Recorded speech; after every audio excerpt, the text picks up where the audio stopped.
All right. What's up, guys? Long time no see. It has been a while since I have actually even recorded, but I've been doing a lot of work off camera to really speed up the process of where I need to be as far as like what's going on in current day versus what you guys are seeing. So trying to maintain a positive schedule of uploading, recording, so on and so forth, as well as having 2 kids. It's tough, but we are all about the grind. So let me show you guys what I actually got for this car specifically, because we need to get this thing drift ready. Okay, so if you know, you know. FD box, which clearly means we got some FD goodies. I already opened the box to look through it. I couldn't help myself. FDF's dual caliper brackets. I also went ahead and got new GK Tech lines. Anybody asking why didn't you run an FDF line? These were just cheaper to get. I'm not sponsored at any of this at all. These were just a preference of mine. You're more than welcome to try out different brands and different products. But we got the bolts, spacers, and everything else needed, as well as the extra hardware. So let's just get to it. So in order to get this process done faster, I gave myself a head start. Car's already on jack stands. The wheel's already removed, so it's simple. All we need to really do is caliper, rotor, axle, and I'll check back in with you guys. I need a new camera lens, but it's Brandon. John somewhere in the background.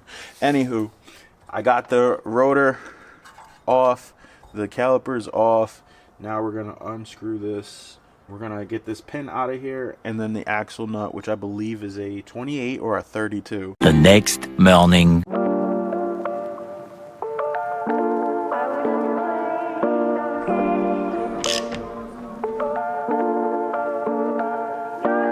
Not looking too bad. Not looking too bad. Yes, sir. Yes, sir. So I wanted to turn this on real quick to share, because Facebook Market never fails. Facebook Marketplace never fails, chat. I literally had somebody hit me up to buy a car part, and they were supposed to be here at 9:30 this morning. It is now 4:30 p.m. and they are just now texting me if it's okay if they still show up, even though their ETA was supposed to be at 9:30 this morning. Crazy, right? 19 millis that are back here. So when you go to take them out, make sure you use a 19. So I use this for the upper one because you have so much space for it. The bottom one, you could get away with this as well, just with an extension, so that way you're past the lower camber arm. But once you get these 2 bolts, there's 2 of them. There's not one. Every caliper, whenever you do brakes, every caliper has 2. You get 2 of them, you just take the whole thing off, just like that. Rear, because Z brakes are set up where they don't have theirs, their caliper placements are actually built in. Some cars won't have this, but especially on the or most cars won't have it on the rear. So now that we got the original caliper up and out of the way, you can kind of leave it this way, whatever. I'm gonna have to do the brakes on it. I'm not gonna do them right now. We're just gonna focus on getting all of this off into a bare knuckle as possible. Since we've done that, I already removed the pin. Your car should hopefully have a pin here. Hopefully no one messed with it. And once you remove that pin out, just take some pliers, make sure they're not ones that can break it, to make a straight line with it. Pop the pin out. Should look similar to this. I already took this one out for the sake of time. Now that we got the caliper off, you should be able to take this off. Don't be like me and have to break off an entire clip because you forgot to undo your e-brake. Once you do that, should be able to take your rotor, I mean. It sucks to try to do it one hand.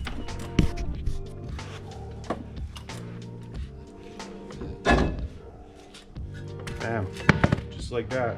Rotor off. We're gonna take this nut off. It is a buggin'. It's actually a 32. 32 goes right on up there.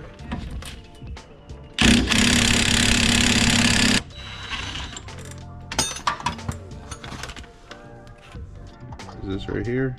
We're gonna twist this, and it should loosen one side. Same thing. There's a little trick. Rotate one of the hubs, twist it to loosen it. Now they're both loose. Voila. Shoes are off. Still got good life on them. Gonna remove that whole compartment, separate it to the side, and then get to the rest. Actually, let me show you how to do this real quick. Remember this and how it sits here. You're also gonna wanna make sure that you unhook these springs. There's one here, and then there's one down here as well that need to come off. The shoe off. So now you can kinda get access to these 4 bolts. Oh, forgot one spring. So now we got access to the 4 bolts that hold the hub on, because we need to remove this plate. But before doing that, chat, make sure that you remove the bucket if you have a bucket. If you don't have one, cool, even better. Just remove the arm that's there and replace the bucket, because you should at least have an arm there at the bare minimum. If you do run 2 coilovers, remove your buckets if you got them. In my case, we have a bucket on this car. Remove your bucket, chat. Make it a lot easier, as well as remove the axle, and I'll show you why. Off the bat, ISR Toe Arms. So now we could delete the buckets. So shout out to Drift HQ, because I was able to get these in all relatively at a fast amount of time, as well as our boys at Injuku for the ISR Toe Arms. Now what we're gonna do is, these are gonna measure out perfect to replace the difference, because we're now adding axle space. So just take a look at these. Super sleek. And then these are 10 mils, which should space out really well as well to give us a good balance with our hubs and everything else. So yeah, these go on the inside of the axle down below. Let's go unbolt those. Oh, all right, so this is probably because we're underneath the car, but here's where we're at. Removing these axle bolts. Chat, they're 14s on both sides. Loosen them. Yeah, I believe there's 6 on each side. Yeah, I already removed these. Forgot about you guys. I'm truly sorry. But I used an angle one, so I didn't have to remove the exhaust, and a breaker bar on the opposite side. I just added an extension, and I'm just spinning it out by hand.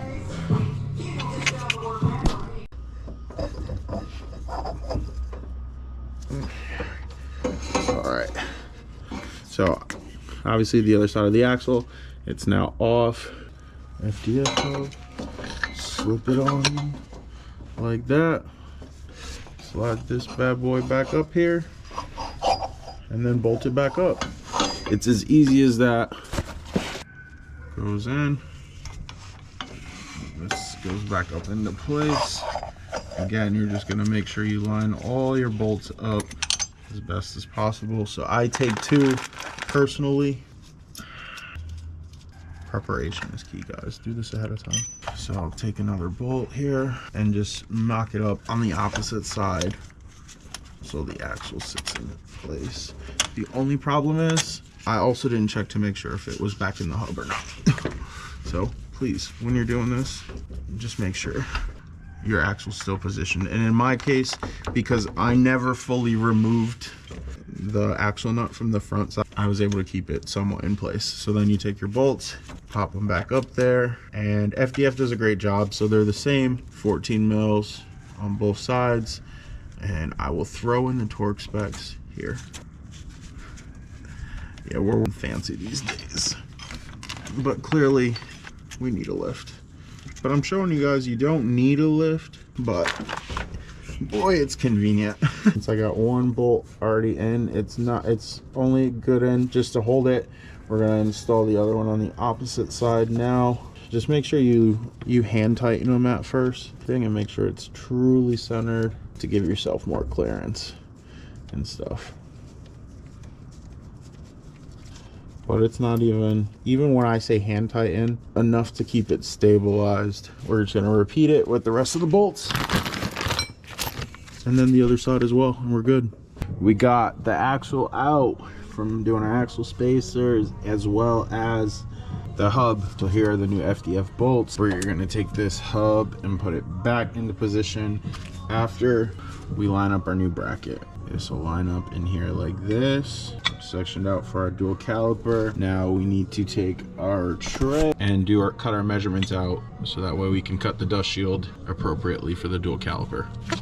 So we're gonna take the dust shield because we've mocked up what this is gonna look like.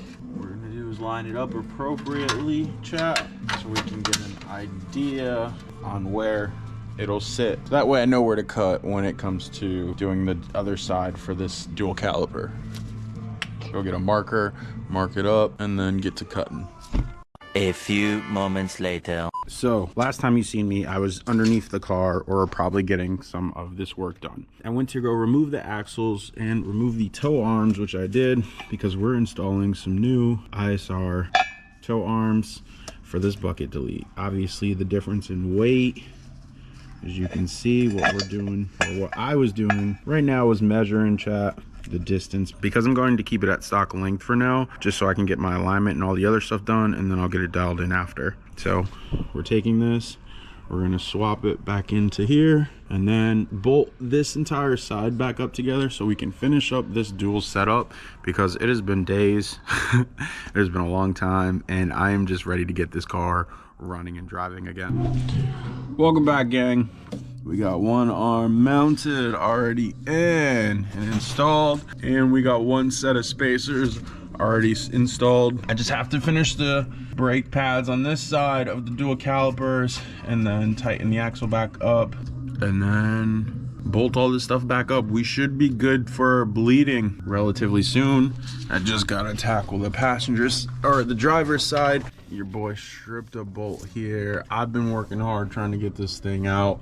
Unfortunately, it is just being a nightmare. So chat, we're gonna have to think of some things, but we'll come back to you obviously once this is all taken care of. But the axle spacers are already installed on this side. It's just a matter of getting this bolt off so we can put the new arms and our new FDF eccentric bolt in place. But yeah, there you go. This side up next. This side up next. What's poppin'?